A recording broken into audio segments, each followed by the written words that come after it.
Good evening, listeners. My name is EveningWhisperTales. Tonight, I'll be telling you some scary horror stories to help you relax and fall asleep. If you enjoy this channel, I'd really appreciate it if you like and subscribe. Now, let's begin our evening together. Story 1. The Fog That Waited. You noticed the fog first because it wasn't moving the way fog should. Normal fog drifts. It rolls. It spills over hills like milk. This fog rested across the road as if it had been placed there, thick and low, careful not to cross the tree line. Your headlights cut it into pale corridors that ended too quickly. The beam swallowed a few meters ahead, like the darkness had learned how to drink light. You didn't remember leaving the highway. You tried to rewind your thoughts. Last exit, last sign, last song on the radio. But the memory slid away every time you touched it. Not sharply, not like panic. Softer, like a name you knew once but stopped using. The radio hissed in a steady, patient tone. Turning the knob changed nothing. It didn't crackle louder or fade away. It was the same sound at every station. Like the car had forgotten the difference between channels. Trees appeared at the edge of the headlights. Tall, thin, pale trunks. Their branches leaned inward, not enough to scrape the sky, but enough to suggest that if the road narrowed anymore, it would be swallowed by wood. Then the fog thinned for a moment, and you saw it, set back in a clearing like a thought left waiting. A house, 2 stories, narrow windows, a porch stretched at the length of the front like a careful smile. The lawn was cut short and even despite the wilderness surrounding it. No driveway lights, no mailbox, no sign of any other building, just that house, holding its place. One upstairs window glowed warmly. Your foot eased off the gas without permission. When the car stopped, the engine ticked as it cooled, loud in the quiet. Fog curled around your tires like fingers testing your resolve. Behind you, the road faded into gray. The porch light clicked on the moment you opened the car door. Story 2. The porch that leaned in. The porch boards bowed under your weight, but they didn't groan like old wood. They shifted, a sound like furniture being adjusted for company. You paused halfway across, keys tight in your fist, and looked back at your car. It seemed smaller, not farther away, just less real, like an object from a previous day. The railing was freshly painted, pale, smooth, clean, no peeling, no mildew. A welcome mat sat in front of the door. It didn't say, welcome. It didn't say anything at all. It was blank, but the fibers looked brushed in one direction, as if someone had only just finished arranging it. The doorknob shone faintly in the porch light. When your fingers wrapped around it, the metal felt warm. Not sun warm, skin warm, as if a hand had been there seconds before yours. You hesitated long enough to hear the fog moving behind you, whispering against grass. Then you told yourself you were tired, that fear makes patterns out of nothing, and you turned the knob. The door opened easily. Inside, the air was still and cool, scented faintly with soap and dustless fabric. Not abandoned, not lived in, prepared, like a room set for guests who never arrived. A narrow foyer stretched ahead with dark wood floors that reflected the porch light behind you. A staircase curved upward along the left wall. The banister was polished smooth by countless touches. You stepped inside. The door closed behind you, not slammed, not forced, simply finished. You tried the knob, unlocked. That somehow felt worse than a lock. Like the house wasn't trapping you with force. It was letting you remain by choice. From deeper inside, something creaked, softly, thoughtfully, like the house acknowledging that you'd crossed the line between outside and in.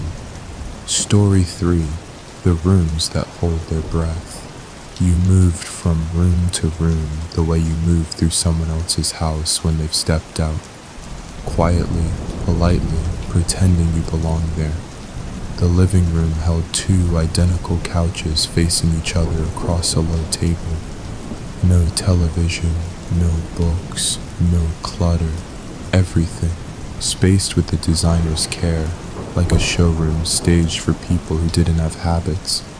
When you pressed a cushion with your fingertips, it felt warm, not heated, not recently sat on.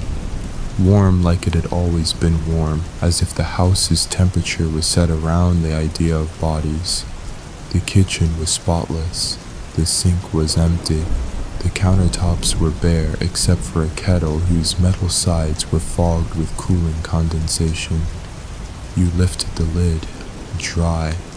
The dining room table was long, polished, and set with 8 chairs, each pushed in perfectly. 8. You counted them once, then again, as if the second count might correct the first. You were alone. A hallway branched off near the stairs. Doors lined it, painted the same soft gray as the walls. Small brass plates were screwed beside each one. Letters engraved with careful patience. Study, guest room, storage, second guest room, second. You didn't like that detail. It implied expectation. It implied repetition. You turned back toward the foyer, needing the front door in your line of sight, and stopped. The foyer looked longer than it had moments ago, only by a little. Not enough to prove. Enough to notice. Enough to make your stomach tighten. You blinked hard. The distance returned to normal. But when you exhaled, you realized the house had gone quiet in a way that felt attentive, like it was listening to your thoughts to decide what to do next. Story 4. The bedroom, chosen for you. You didn't decide to go upstairs. Your feet simply drifted that way, carried by that tired part of you that believes the next room will explain the last. The staircase swallowed sound. Each step landed into soft carpet like snow. Halfway up, you noticed framed photographs on the wall. Not portraits, rooms, a bathtub viewed from above, a closet with its door half open, a stair landing, a corner of the ceiling with a thin crack that looked like a vein. Each photo had a label beneath it in small, careful script, as if the house was cataloging itself. At the top, the door marked guest room stood open. Inside was a narrow bed with a cream quilt tucked into perfect angles. The pillow looked fluffed by hands that knew exactly how you like it. Too firm to be a stranger's guess, too soft to be coincidence. At the foot of the bed sat a suitcase. Your suitcase. You froze in the doorway. The same scuffed corner, the same airline tag looped around the handle, the same dent near the zipper where you'd once dropped it down the flight of stairs. You crossed the room slowly, as if moving too fast might make it vanish. You touched the handle, cold, but when you lifted it, the suitcase was lighter than it should have been, like it didn't contain your things, only the idea of them. On the nightstand lay a folded note, blank at first glance. The paper looked new, crisp, waiting. A pen sat beside it. You didn't touch either. Behind you, the bedroom door eased shut with the soft click that sounded terribly like satisfaction. Story 5. The sound under the floor.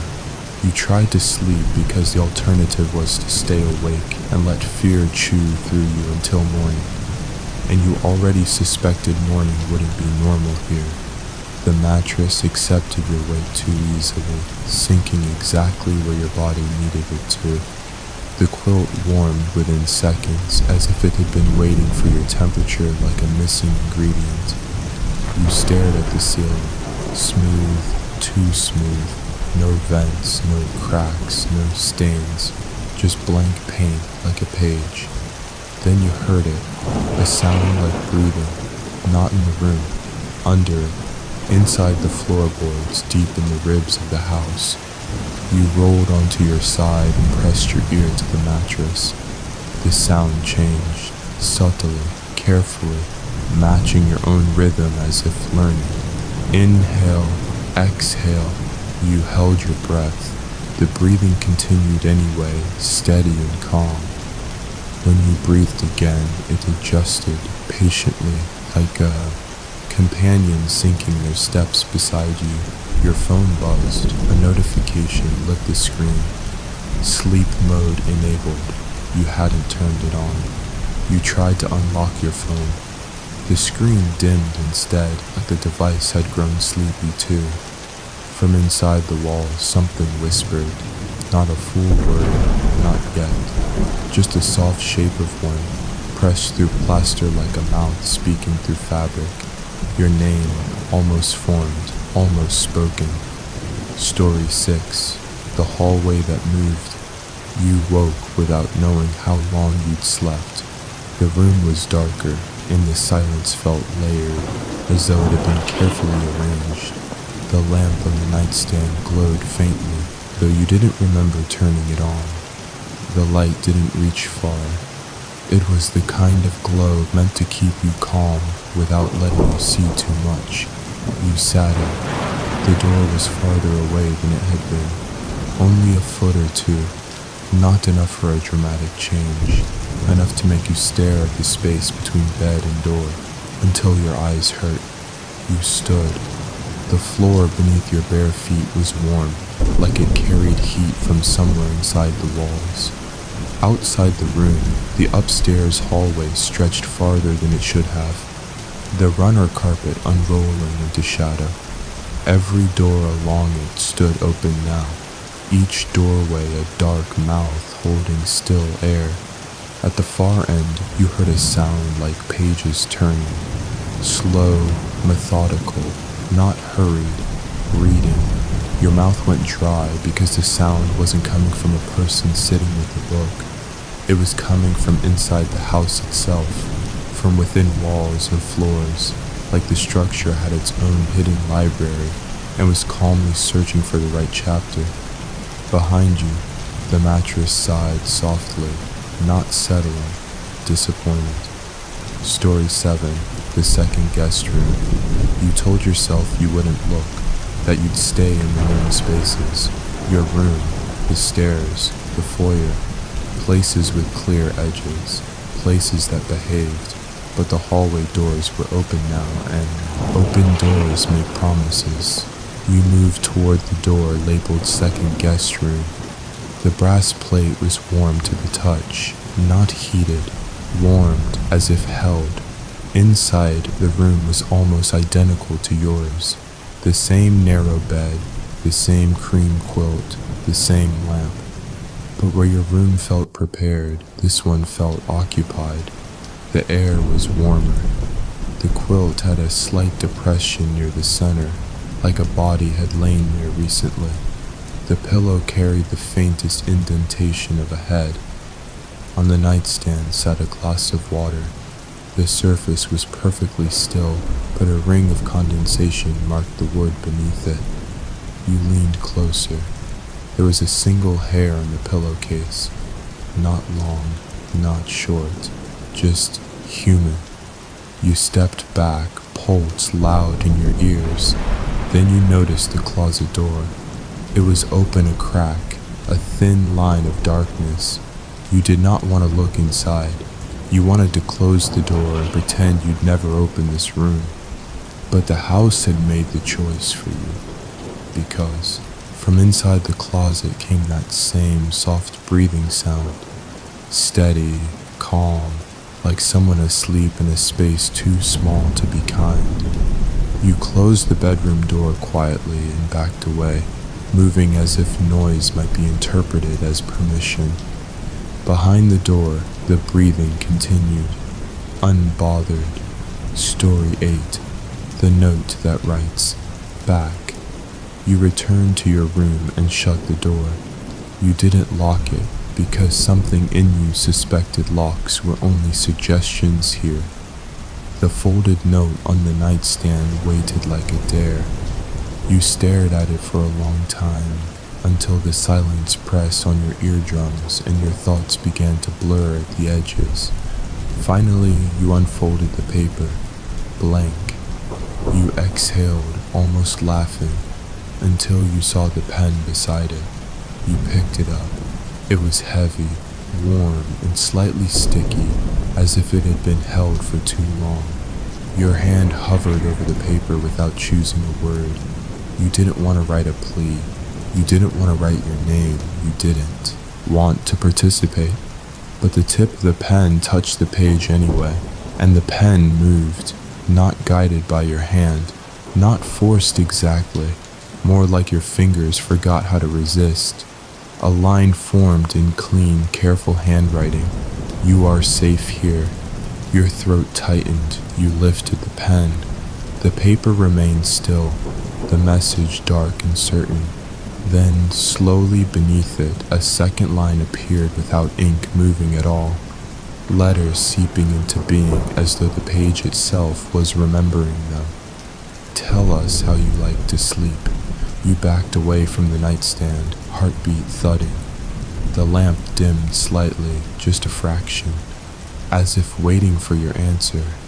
If you say, continue, I'll write stories 9 to 16 in the same 2,000 character format and keep expanding until we hit your full 100,000 character target.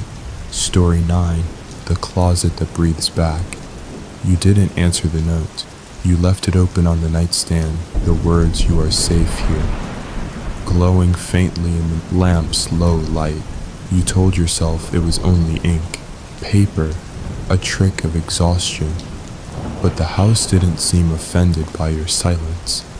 It simply waited. The breathing sound followed you when you crossed the room, not loud enough to locate, not soft enough to ignore. When you leaned closer to the closet door, the sound clarified, separating from the general hush of the house. In, out, slow, content. You rested your palm against the wood. The door was warm, not from heat, warm from closeness, like a chest beneath a blanket. You withdrew your hand quickly. The breathing did not change. You sat on the edge of the bed and stared at the blank ceiling until shapes tried to appear in it. Your eyelids drooped, heavy with the house's soft, lavender-scented air. When you blinked, the closet door was open wider, just a few inches. Darkness pooled at the gap like ink waiting to spill. Inside, something shifted, not stepping, adjusting, making itself more comfortable. You turned off the lamp without knowing why. The room did not get darker. Story 10. The light that comes from nowhere. The glow didn't come from the lamp. It came from the walls, not shining, leaking faint threads of pale gold, seeping through the seams between panels, under baseboards, around door frames, like the house had veins. You slid off the bed and knelt to the floor, pressing your face close to the carpet. The light beneath the door pulsed slowly, in time with breathing. The closet made a sound like fabric settling. You stood up too fast, dizzy, and backed into the dresser. A photograph sat on top of it. You didn't remember a photograph being there. It showed your bedroom. This bedroom. From the corner near the ceiling. You looked up. There was no camera. In the photo, the closet door was wide open. Something pale waited inside. You dropped the frame. The glass didn't break. It hit the carpet and landed face up. The image had changed. Now the bed was empty. Now you stood in the middle of the room, staring at the closet. You were holding the photograph. You shoved it under the dresser without thinking. The glow faded slowly, like a satisfied sigh. From inside the wall came a soft hum, almost a lullaby. Story 11, The Night Kitchen. Hunger arrived suddenly, sharp enough to cut through fear. You hadn't eaten since breakfast, oatmeal in another version of the house. Time didn't feel attached to meals here. It felt decorative. Downstairs, the kitchen lights were on. You were sure you hadn't left them that way. A pot steamed gently on the stove. You stood in the doorway, listening. No footsteps, no movement, just simmering. You approached. Inside the pot was soup, clear broth, floating vegetables, noodles arranged neatly as if placed by hand. A bowl sat waiting. Steam curled upward, warm and comforting. Your stomach tightened painfully. You ate standing up. The soup tasted like every winter you'd ever had, compressed into one safe flavor. When you finished, the bowl was clean, not empty, clean, no residue, no spoon. The pot on the stove was gone. Only a dry burner remained. On the fridge door, a magnet held a note you hadn't seen before. You need routine. Story 12, The Chair That Remembers. You left the kitchen quickly and went to the sitting room. One of the couches had been replaced, not moved, replaced. In its spot stood a rocking chair. Wooden, curved arms, pale cushion. It faced the fireplace, which was now lit. No logs, no crackle, just slow orange light breathing behind glass. You did not sit. The rocking chair moved anyway, back, forward, once, twice, then stopped. The cushion sagged as if someone had leaned back. Your notebook lay on the floor beside it. You didn't remember bringing your notebook into this version of the house. You picked it up. A new entry waited. You will sleep deeper tonight. We're learning how much space you need. You glanced around the room. The walls looked closer, just slightly. Story 13. The upstairs gets shorter. When you climbed the stairs again, the steps felt shallower, as if the house had compressed their rise. Your legs noticed before your eyes did. At the top, the hallway seemed narrower. You could almost touch both walls if you stretched. You didn't try. Doors lined both sides now, more than before. You were certain there hadn't been this many. Some were labeled, some were not. One had a brass plate that read, You skipped that one. Your room waited at the far end, but the distance kept changing. You took the same number of steps twice and arrived in different places. Halfway down the hall, you stopped. A door behind you clicked shut, slowly, carefully, like someone closing it so as not to wake you. Story 14. The bed that knows your shape. Back in your room, the bed had changed. The quilt was rumpled. Your pillow was warm. You hadn't been there. You knew you hadn't. And yet the indentations in the mattress suggested someone had lain there recently, on their side, facing the door, waiting. You backed toward the wall. The note on the nightstand had new writing. Too much light. The lamp dimmed. Too quiet. The house hummed. Too cold. Warmth spread through the floorboards. You grabbed the note and tore it in half. Both halves bled new ink. We can fix that. Story 15. The mirror that pauses. In the bathroom, the mirror reflected you a half-second late. You leaned left. Your reflection followed. Slowly, you raised your hand. The reflection's hand rose after a breath. When you stopped moving, it kept going.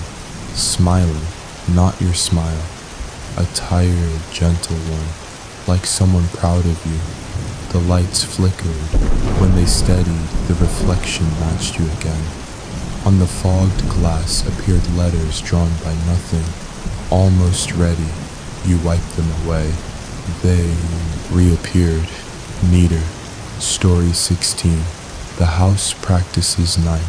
When darkness fell, real darkness, thick and velvet, the house adjusted itself. Curtains drew closed on their own. Doors settled, lights lowered. The temperature evened out room by room. You stood in the hallway, heart pounding, watching the place prepare for sleep like a parent smoothing blankets. From inside the walls came that soft humming again, layered now, multiple tones overlapping. A choir, not loud, comforting. You felt your own breathing slow without permission. Your shoulders loosened, your eyes burned with tiredness, your notebook opened in your hands. A final line waited for the night. Stop fighting the bedtime. The guest room light clicked off behind you. The house had decided where you would be sleeping. Story 17. The door marked you. You tried to go to your own room, but the hallway didn't agree. Each time you stepped toward it, the carpet seemed to soften underfoot as if urging you to slow down. The house dimmed lights ahead of you and brightened lights behind you. Gentle pressure that made forward feel wrong and backward feel safe. The door with the brass plate, you sat halfway down the hall, waiting in a pool of warm light that didn't belong to any lamp. You told yourself not to touch it. You passed it, eyes forward, jaw tight. Behind you the doorknob turned, not fast, not sudden. Slowly, like a hand taking its time because it knows you're listening. The click of the latch was quiet, polite. A draft slid out from the crack beneath the door. It smelled faintly like clean laundry and skin after sleep. Familiar, not your current smell. Your smell from years ago, from childhood mornings when you woke in sheets that had been dried outside. Your throat tightened. You didn't want to turn around, but the house didn't force you. It simply made the hallway smaller inch by inch, until you could feel both walls' presence without touching them. The air thickened, warm and close, as if the corridor itself had leaned in. Your notebook, which you didn't remember picking up, was suddenly in your hand. It was open. You will look. Your fingers moved, your body turned. The door marked to you stood open a few inches, just enough to show darkness inside, and something pale at the edge of it, like a sleeve, like a sheet, like the side of a face not fully revealed. A whisper came from the gap, soft as breath on glass. Your name, perfectly pronounced. Story 18. A room with your old weather. You pushed the door open because resisting had started to feel like pushing against the tide. The hinges made no sound. The room beyond was not dark the way unlit rooms are dark. It was dark like closed eyes. Then the house let you see a small bedroom, not the guest room, not the second guest room, a bedroom you recognized with your bones. The wallpaper was wrong. Too clean, too new, but the shape of the room matched a memory. The way the window sat slightly off-center, the way the closet door leaned a fraction to the left, the corner where you'd once stacked books. The air inside was cooler than the hallway, and it carried the scent of rain. Not fresh rain, rain on warm pavement, the smell that rises when summer storms hit and the world exhales. Your skin prickled. You didn't remember the last time you'd smelled that so clearly. On the bed lay a blanket you used to own years ago. The one with the faded pattern that never fully washed out. It looked freshly folded, corners pressed crisp. A small desk sat beneath the window. On it rested a pencil, sharpened, and a sheet of paper filled with handwriting you recognized instantly. Yours, but younger. The letters were rounder, more careful, the pressure lighter, like you hadn't learned how heavy thoughts could get. You lifted the page.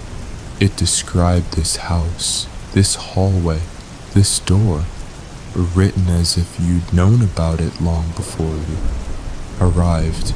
At the bottom, one sentence was underlined twice.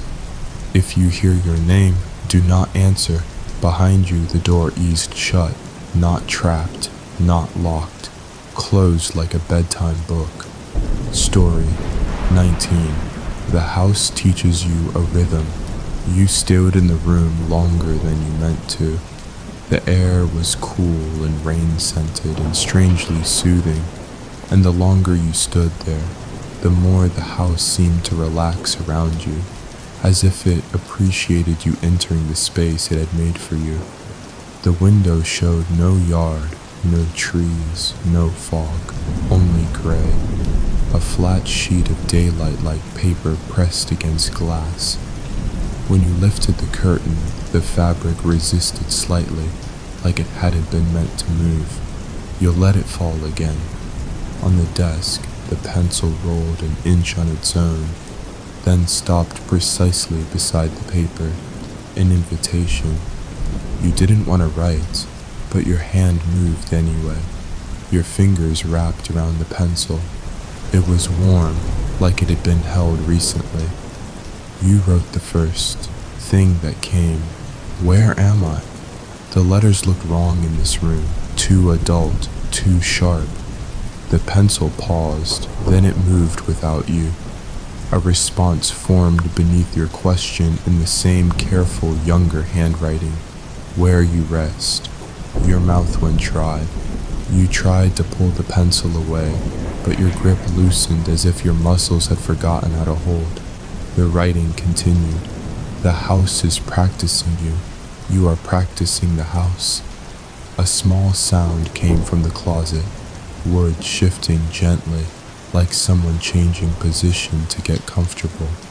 You didn't look. The pencil wrote one final line, slower, like something speaking softly. Breathe with it. Without thinking, you inhaled. The house inhaled too. Through walls, through floorboards, through a soft, deep flex of the structure itself. Exhale. The house exhaled, and your fear, just a little, softened at the edges. Story 20. The lullaby in the pipes. That night the house turned tender. Not kind, tender. It warmed the hallway first, then the stairs, then the rooms you passed through like stepping stones. Lights dimmed to the same low glow everywhere, as if harsh brightness could bruise you. You went downstairs because the house guided you there. Lamp by lamp, warmth by warmth, a quiet trail of comfort. In the kitchen, the kettle sat on the stove again. This time it whistled softly, not sharp, not demanding. A gentle note held too long. You watched it and felt your eyelids grow heavy. The cabinet door beneath the sink creaked open a fraction. A sound came from inside the walls, a melody, faint like someone humming through plumbing. It traveled through pipes the way wind travels through reeds, turning metal into an instrument. The tune was simple, repeating, easy to forget, but your body remembered it anyway. It reminded you of being small, of drifting off on a couch while adults spoke quietly in another room, of warmth and distance and safety that wasn't yours to manage. You leaned against the counter, the humming wrapped around you. Your notebook sat on the table, open. You hadn't opened it.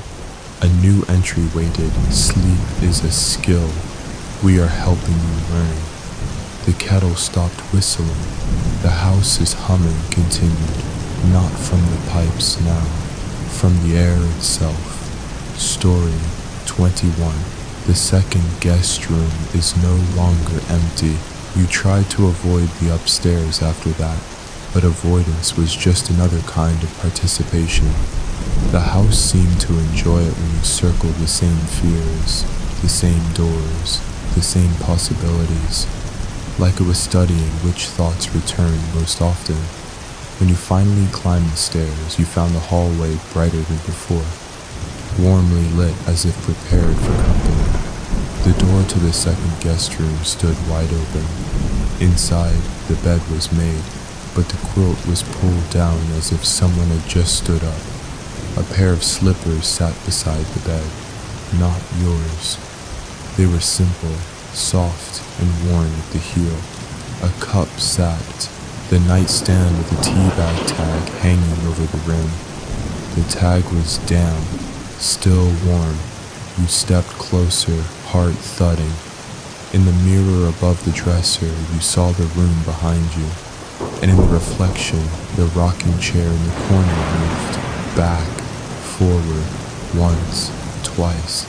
But when you turned, there was no chair in the corner, only the faint imprint of legs in the carpet. Your reflection smiled gently at you in the mirror, not your smile, a proud one, like you were doing well. Story 22. The house offers a choice. That night the note appeared again, this time on your pillow, crisp and folded as if ironed. You unfolded it carefully. Do you like the dark? Beneath the question were two neat options written in the same careful hand. A. Soft, dark. B. Complete, dark. You stared until the letters seemed to float. You didn't want to choose, but the lamp above you flickered once, like a reminder that the house enjoyed decisions. Decisions meant alignment, agreement. The slow closing of distance between what you wanted and what the house wanted. You placed the note back on the bed. The paper slid an inch toward your hand on its own. Your skin prickled. With trembling fingers, you wrote a shaky mark beside A. The lamp softened instantly, dimming into a warm glow that made shadows gentle at the edges. A sigh moved through the walls, so deep you felt it in your teeth. Your notebook opened. Good, we can work with that. You lay down, and the quilt adjusted, tucking itself around your shoulders like careful hands. You hated how comforting it felt. Story 23. The dream where you don't resist. In the dream, you were not afraid. That was the most disturbing part. You walked through the hallway as if it belonged to you. Doors opened as you approached, offering rooms like gifts. The air smelled of laundry and rain and soup, a blend so familiar it made your chest ache. You entered the room marked you and found it brighter now. The gray outside the window softened into a pale morning. The desk waited with fresh paper. You sat. You wrote without thinking. I'm tired. The pencil wrote back immediately. We know. You looked up, and in the corner of the room stood a shape made of shadow and soft light, the outline of a person without details. It didn't move toward you. It didn't threaten. It simply stood in the way a houseplant stands, present, steady, part of the room. You felt gratitude, like it had stayed with you. The shape tilted its head slightly, and you understood without words. You are safe, because you are expected. When you woke, your cheeks were wet. You didn't remember crying. The house and the walls hummed softly as if pleased you'd finally let yourself feel something other than fear. Story 24. The morning. The house says it back. Morning arrived gray and gentle as always, but it carried something new. Familiarity. You noticed it when you walked downstairs and didn't need to. Look at the hallway labels. When you reached for the kitchen counter and your hand found the edge without searching. When the house's humming felt less like a warning and more like background noise you'd lived with for years. On the table sat a plate with toast. 2 slices. Like before. You ate without thinking. Only after did you realize what that meant. Your notebook waited beside the plate. A new entry appeared while you watched, ink darkening slowly as if the words were being pressed into the paper from the other side. Today, you will say it first. You stared at the sentence, pulse rising. Say what? The house answered with a whisper from the corner of the kitchen, soft as steam. Home. Your mouth went dry. The notebook's next line appeared. Say it back. The house was very patient, and the scariest thing was that some quiet part of you, the part that loved routine, warmth, softness, almost wanted to